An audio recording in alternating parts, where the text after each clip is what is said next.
What did you observe in that first preseason game last week in regards to the play calling responsibilities that New England is going to do going forward? Well, Brian, talking to players after the game, they felt they took a positive step. There have been some ups and downs in training camp. They liked how this one unfolded.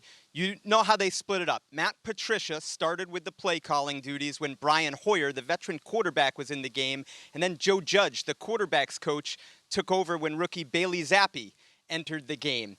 And, you know, they're still working through it. And there was one instance in this game that I would highlight. Late in the first quarter, they had to call a timeout when Brian Hoyer was in the game.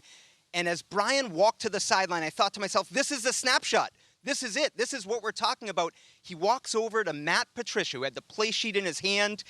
Bill Belichick had come over. Joe Judge, the quarterback's coach, was there. You look at Mac Jones flipping the play sheet on his wrist because he's involved in this.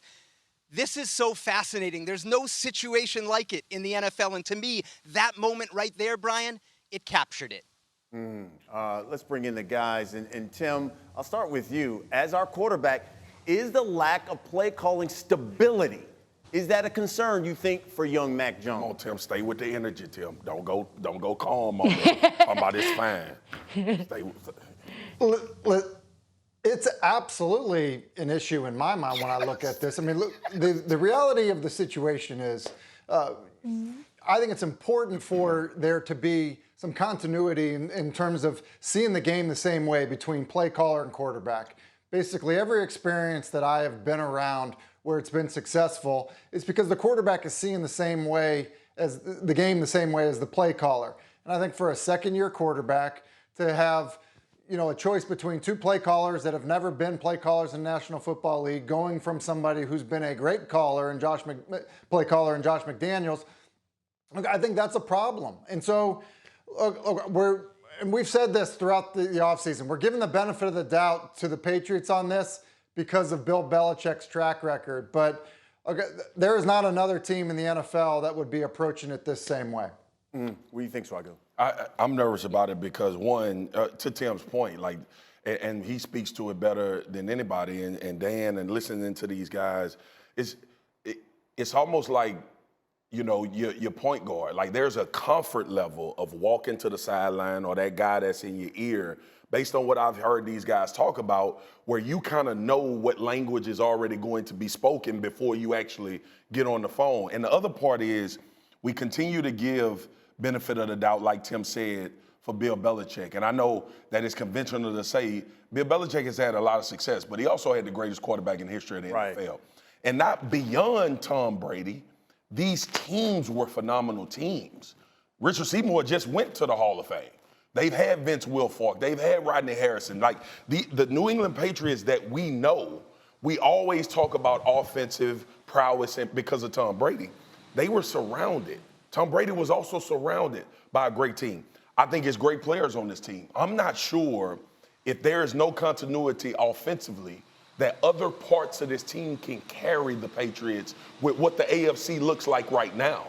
You got to realize, we are not just talking about play calling with Matt Patricia and Joe Judge. And might I add, when they were head coaches, their offenses were horrible, like last in the NFL.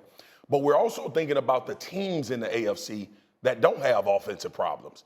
And it's a lot of them, B. Yeah, you're right about that. Diana, listen, you got so many contacts, front office people around the league. What are they saying about New England's shared play calling?